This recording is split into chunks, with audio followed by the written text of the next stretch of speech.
What is up, Burn Nation and Greater Nation? This is Devin Klein, and welcome to Ask Devin Anything. This is an episode of our podcast where I get to hang out with you and answer 3 questions each episode from the greater audience. I have 3 amazing questions today. I'm so excited to get to them. But before I do, I need to tell you that you're gonna miss these videos if you don't subscribe to the YouTube channel. All right, flex on that subscribe button. Make sure that you are here and asking questions and engaging. Think about this as like a sit down, me and you. We're just hanging out, remember? All right, everybody needs a mentor. My goal is that you find 2. If I can be one of them, great. If not, then turn the channel. Go somewhere else. But if you're here to learn about fitness, about health, about business, about all the things that I care about and have been through over my life, then I'm excited to have you. And I can't wait to continue the journey. Let me know you're here. Comment below if you're watching this on YouTube. And if you're on audio, welcome. We're going to get right into it. The 3 questions are the following. Rebecca from Harrisburg, North Carolina asks, what is the future of fitness? Gina from Columbus, Ohio asks, what are the top home workout tips for the holidays? And finally, Julia from Frisco, Texas asks, how does mental wellness play into physical wellness? All right. So those are the topics for today. I hope that you're excited to dive into them. Let's go into right into number 1 with Rebecca from Harrisburg, North Carolina. What is the future of fitness? This is an interesting question, Rebecca, because I've been getting asked by a lot of the industry as a whole, being the visionary of Burn Bootcamp. You know, what is the future? We are now, thankfully, with much gratitude, I'm happy to say that we are in the top 10 in the fitness franchise industry in terms of revenue. So a lot of these media bodies and things of that nature are going to continue to ask me this question. So I have to always have a really sharp answer.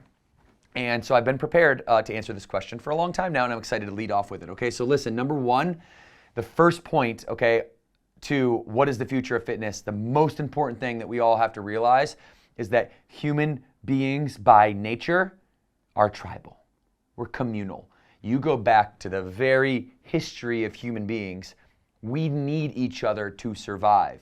Okay, what is a community? Well, what is a culture? It's 3 really common things. It's a collective mission that culture has. It's a common language, and it's core values. I mean, we all care about the same thing. We all talk about what we care about in the same way. And the one thing that we're all aimed at, right? The flourishment, the health of this community is our collective mission as a tribe, okay, as a community, or as a body of people who all have the same outcome. Okay, that is what a community is. We have been this way since the beginning. A lot of these questions are coming up because the pandemic put us in a scenario where we had to question that for the first time in a very long time, especially the first time in our lifetime. We had to question, what is the future of fitness? Is it everybody stays at home, or is it everybody goes out into the community and continues to be tribal? And I think the answer is so overwhelmingly obvious that and you can see this as a practical metaphor in the kind of rise and fall of Peloton, that, you know, they're hanging their hat on 100 million people just staying at home and never going out into their communities and engaging in fitness and activity that way. And I think that was a fundamental flaw, and you saw what that happened. Well, we've always believed that the core of our culture, the core of everything that we do is those high fives, those touches inside of the gym, that encouragement that's so hard to get, that's so easy to give elsewhere outside of the 4 walls, isn't going to happen if you're stuck at home and you're isolated. Think about it this way. What do they do to the worst criminals in the world? What's the capital punishment crimes? Isolation. Okay, putting you in a box where you don't get to talk to anyone else. The ultimate form of human punishment is isolation. And so the future of fitness will continue at a high level to stay very much in that lane and continue to triple down in that lane, because we know how important it is that we all stick together, that we all have, you know, somebody right next to us on the left, on the right, on the front, and behind us who have our back, who we share like-minded values with, right? And by the way, values are how we say yes to things and how we say no to things and how we navigate in the world. So my question back to you, Rebecca, that would be the following. You know, do you have core values? Because when I go and I travel, I'll speak to organizations or businesses with 1,000, 2,000 people, or I'll speak to our own individual locations with just a handful, or I'll speak to members.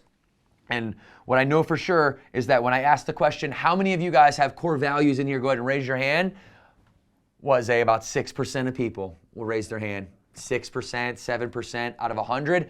That's not good enough. That's the vast minority of people don't even have written down on a piece of paper 3 to 7 things, virtuous principles, not only spelled out in terms of the word, maybe it's 2 to 4 words a piece, 1 to 4 words, but it could even further, you can take that further and say now you need to define these sentences. What do these core values actually mean to you? So this is a problem. This is what people ask of you when they say, know yourself. Do you know all the social media gurus who are like, hey, self-awareness, know yourself. The game is all about self-awareness, but few of them actually tell you what self-awareness is, how you get it, and what questions you need to ask yourself in order to audit the fact, audit your self-awareness. So I'm going to do that right now, okay? Self-awareness is synonymous, large in part, with what you say yes to and what you say no to. Okay, so you have to be able to have a layer of core values underneath your mission, all right, that navigates the world around you. That's so important. That's what self-awareness is. What am I going to say yes to? What am I going to say no to? And if you don't have core values, then you don't have a map. If you don't have a map, then there is no action plan to act on, nothing, on something that isn't there. Okay? So guys, this is awareness. And when you're talking about what is the future of fitness, I need to deploy not only the awareness of the history of the fitness industry, but also the core values that we have, and that's people first, pride and results, authenticity, and integrity. Those all mean something, okay? And people first means that, hey, we need each other more than anything else in life. We need each other. So the future of fitness will be and always has been rooted in community. Now, let's layer on technology to finish the answer to this question. So now we're going to be expected to take the communal behavior, and we're going to be expected to apply technology to that makes that communal behavior. And really what sets Burn Bootcamp apart from everyone else, in my opinion, is that we are so solely focused on inspiring, empowering, and transforming people through community-based fitness. Community-based fitness. And so what that's going to mean is people aren't always in their communities. They travel. They have family in other regions. They travel for vacation. They're at work often. We spend a lot of our time at work, right? So it's like, okay, if I can't get to my community, if I can't make those 4 walls, if I can't get into that door, what's next? And people are expecting companies now to be everywhere. It's called omni-channel. So if you've ever heard omni-channel, that basically means our brand and the future of our brand will service you both in your community and outside of your community. And you shouldn't have to compromise as a consumer of the Burn Bootcamp brand, nor will you have to. So in 2023, and we're going to be rolling out an application that's going to really be an amazing piece of technology that's going to help us do this. Okay, point number 3 is companies are going to be forced to go to a decentralized platform. What do I mean by that? So Rebecca, when you ask me what is the future of fitness, it is a decentralized platform that companies are going to be forced to build their social media networks on, meaning like Facebook and Instagram and TikTok and LinkedIn. These are all centralized platforms. What decentralized means is that each brand, each individual company isn't going to have to rely on the major social media outlets of the world, that technology is so mature. That's the second stage of the internet. You heard it called Web 2.0. Web 2.0 was when social media companies sprouted up, and now we're able to share pictures and videos and thoughts with one another in a connected way across the internet. Web 3.0 is this term that's going around, and all it means is that you're decentralizing off of the mature platforms, the mature technology that we've already seen be built, utilizing that as a source to build our own decentralized platform. So Burn Bootcamp in 2023 and 2024 will be releasing a decentralized platform that will take a lot of our community and a lot of the things that we're doing, let's say on like Facebook groups or closed groups and things like that, and taking that behind the scenes so that, we can really control the experience for you and really curate a positive, optimistic experience where, there's not things coming in left and right that you're not too enchanted with, and that you can really have a safe place for you to connect with your burn brothers and your burn sisters. All right. And then the last one here, I think on this question is the long-term look. So what is the long-term future of fitness? Not only is fitness always going to be predicated on communal habits, one mission, one body of communication, and one set of core values, all pointed toward that mission. That's the fundamental, that is a foundation of what fitness is and how we will continue to spread health and wellness throughout the world, is through the lens of the community. Then in the decentralized world nowadays, we're going to do so even better by creating our own technology that's going to be able to then help people change and impact their lives. And then in the future, we're going to take that decentralized platform. You guys all know where Matt Morris is streaming live on YouTube right now. In the future, that's going to be decentralized on our own platform. And then you layer the third Web 4.0 on top of that. And what that really means is the birth of augmented reality. All right. Now, be careful, members, because now you might have Matt Morris and myself and some of our other burn trainers with just some simple glasses that you put on in 2032 pop up, boom, right in your living room if you can't make it to the gym that day. But nothing ever is going to replace us needing each other, all right? Nothing is ever going to replace us needing each other. All the other buzzwords and like things that the media asks me about is all just like the here and now, the hot, new, shiny object, the new thing that's coming down the line. And I'm a fundamentalist in a sense that the tradition of us coming together to help inspire and motivate one another to be better versions of ourselves, this is never going to go away. And you can see this manifest itself, obviously, in society by capital crimes being punished. Some of the worst things you could do to somebody is put them in isolation. So we need each other. Okay, how's that one, Rebecca? Is that a good, solid, thorough answer? I hope so. Great question. What is the future of fitness? All right, now this next one comes from Gina from Columbus, Ohio. This is more of a workout from home, holiday tips on the road. Obviously we have right now. It is the holiday season is coming on us, and we are like in the middle of it. And what we want to do is make sure today that you have some powerful tips to help you navigate these crazy waters that we call the holiday season. Like there's crazy statistics on the 21 days between like Thanksgiving and New Year's Eve or Christmas Eve. That 21-day period right there is like erases a lot of the hard work and effort that we've put in throughout the other, 52 weeks of the, how many weeks in the year? 49 weeks of the year. So don't let the 3 weeks ruin the other 49 weeks of the year. Okay, you have to stay disciplined during from Thanksgiving to Christmas. All right, and we can have some indulgences and we can play in the holiday game, but you got to be playing the year-round game. Okay, this is the anticipation game, meaning that that Thanksgiving and grandma's house and auntie's house are coming down the line. You got the work party that happens every year. You're gonna have to go to the party that the person invited to you, in the school pickup line that you don't really want to go to, but you're gonna have to go to it anyway because you said yes when you should have said no, right? You have all these things that you're committed to. We will just have random dinners that pop up. Okay, we have to have a game plan. Anticipation is power. You must make a game plan. I wrote about this in Stop Starting Over. Listen, Gina, this is very important for you to, I think, read if you ever get a chance to get into the Stop Starting Over book. I talk about how anticipation is power and how you can't just go through life only looking forward like one day at a time.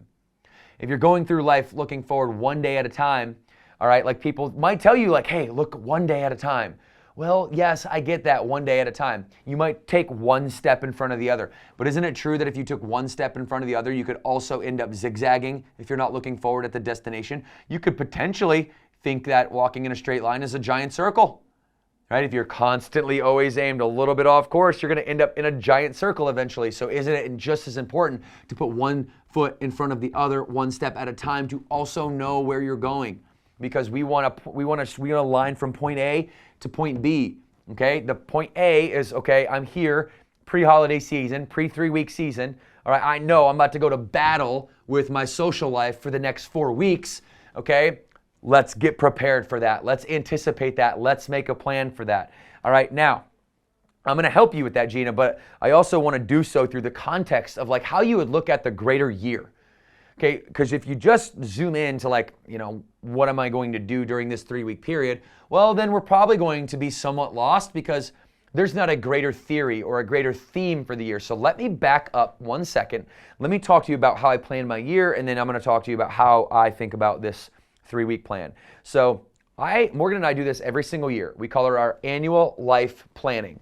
Okay, annual life planning. This is planning for our life. There are 6 major categories: money and assets, family and friends, career and business, rituals and routine, development and growth,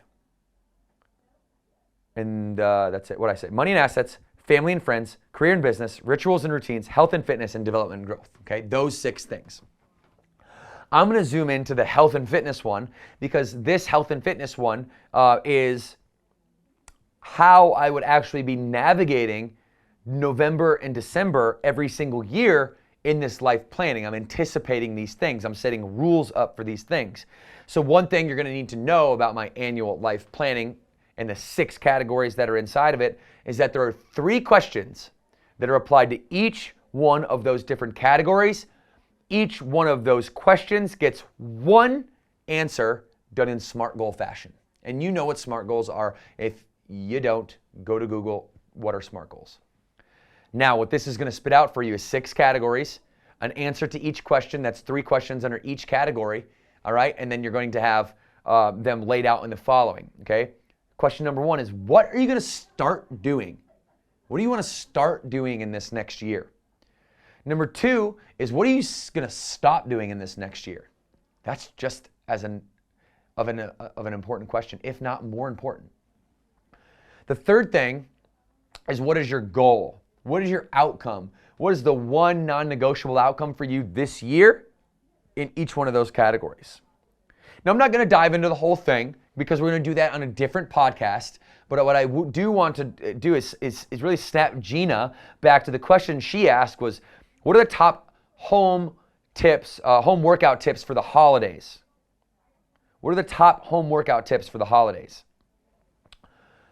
I'm zooming you into my health and fitness category. I'm asking myself those 3 questions, okay? When I say, what am I going to start doing this year, what I told myself is I'm picking one day out of the week.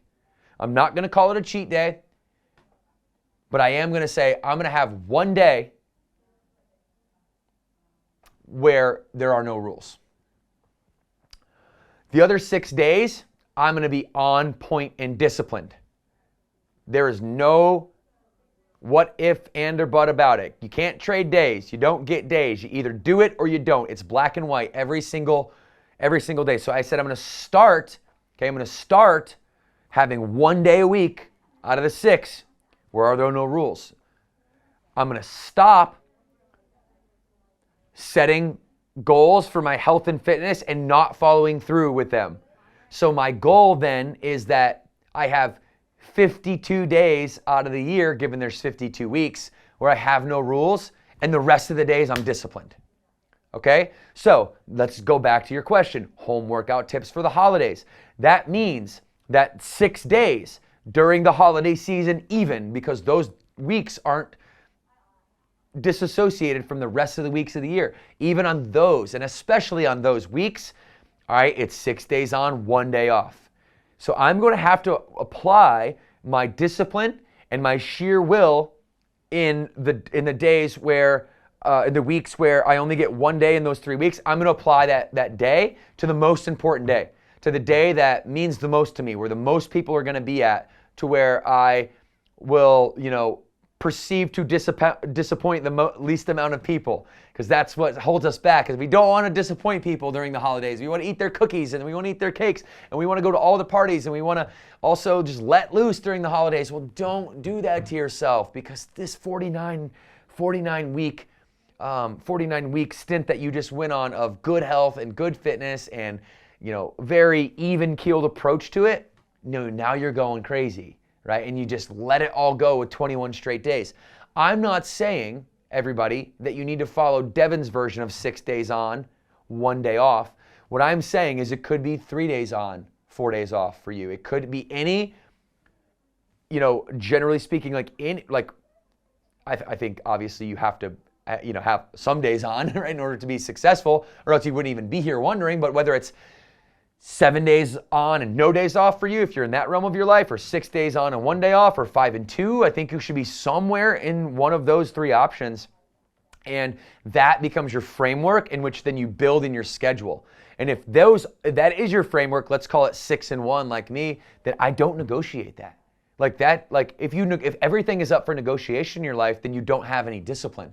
Discipline is by definition, I think to me, is being able to make yourself do the things you don't want to do, especially when you don't want to do them, knowing that they're the best things that you can do for yourself, and they're even better when you don't want to do them.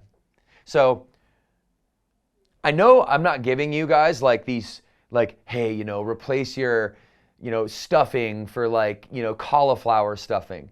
That's because that's not what I like to do. I'm going to go on Thanksgiving Day, and I'm going to smash all the bad food that I possibly can on that one day. I'm not going to feel guilty about it. I'm going to eat the stuffing. I'm going to eat the gravy. I'm going to have a couple drinks. I'm going to go in.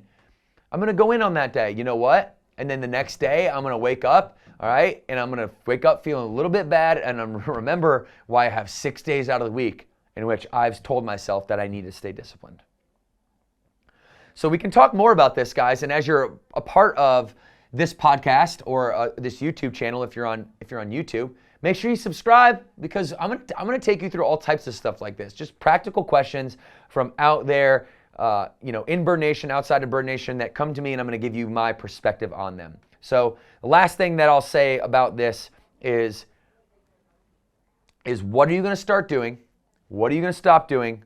And then what is that one goal? Okay, what is that one goal? And I encourage you to decide that right now. It doesn't have to be in this big annual life planning fashion.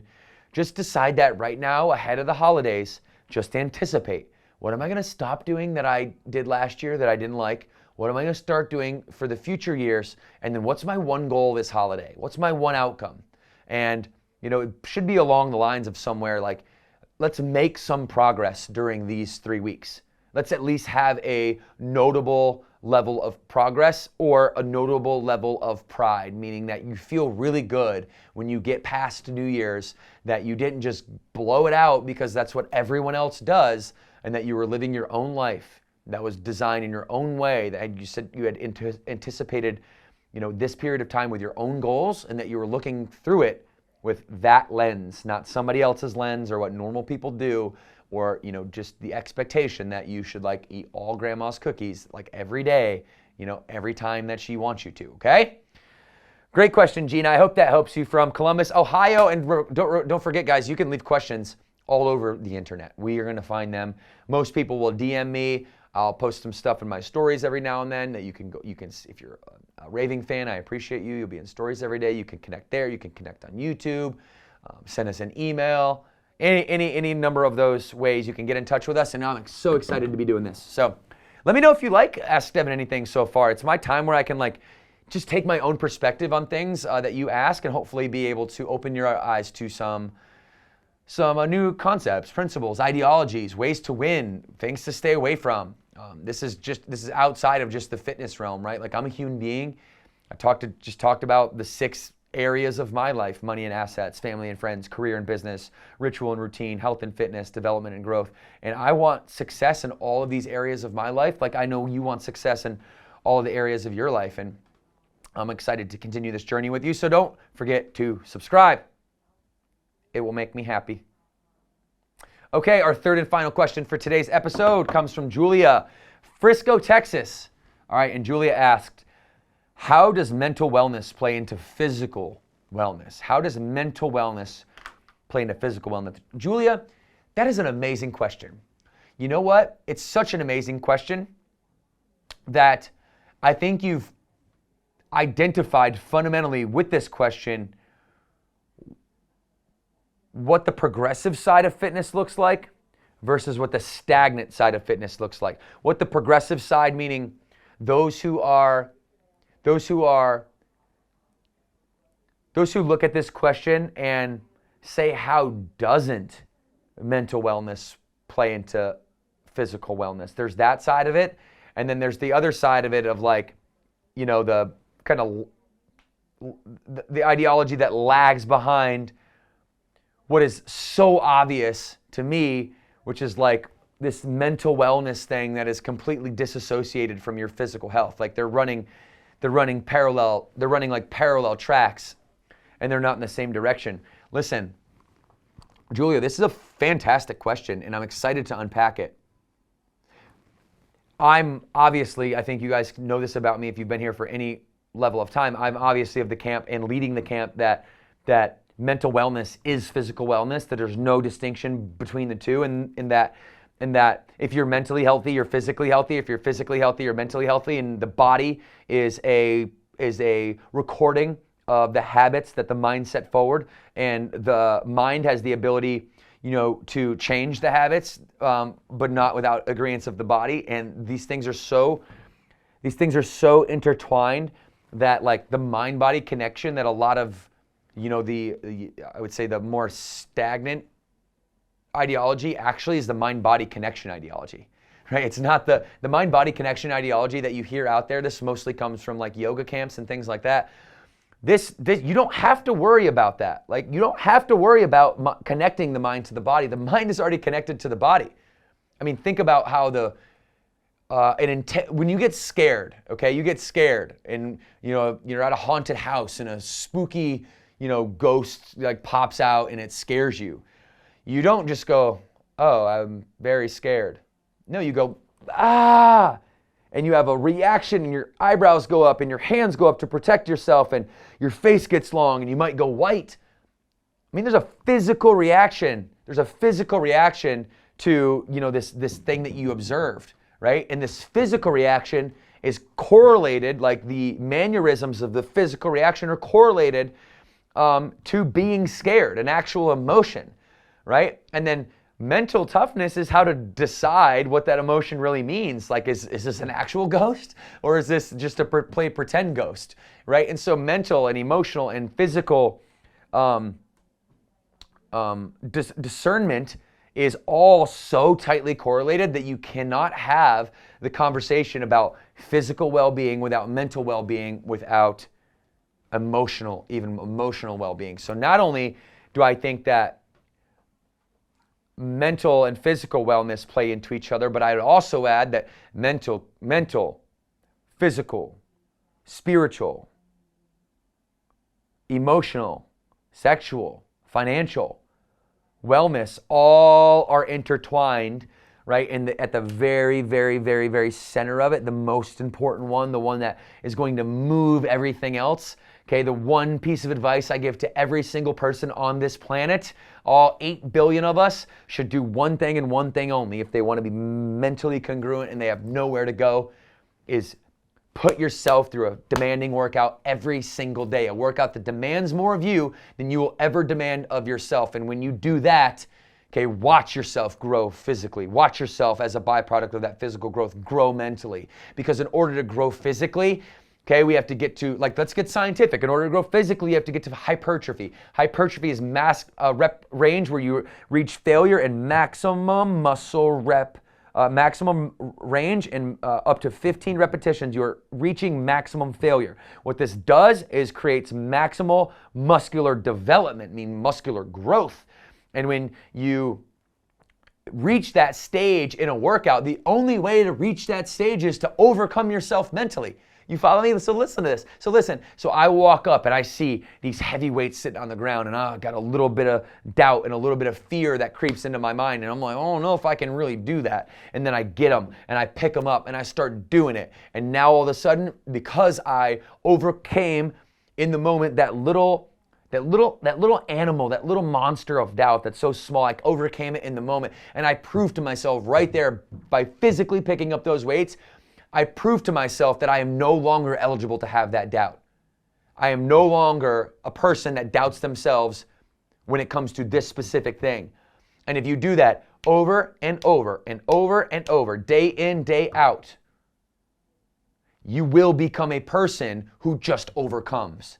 You will become a person who just does whatever their mind says they're going to do, even when they don't want to do it, don't feel like doing it, and have a little voice in their head that they know is disassociated from their voice that says, don't do that. You're not good enough. You're not strong enough. You're not a fitness person. You're not a business person. Like, you shouldn't take that leap. You shouldn't do this. You shouldn't live. Like, you disassociate from that voice and you crush that voice.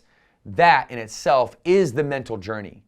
That is the emotional journey, because through that, you become more confident. And through becoming more confident, you have more ammunition to fight the army of doubt that is creeping into our lives every single day. Think about it.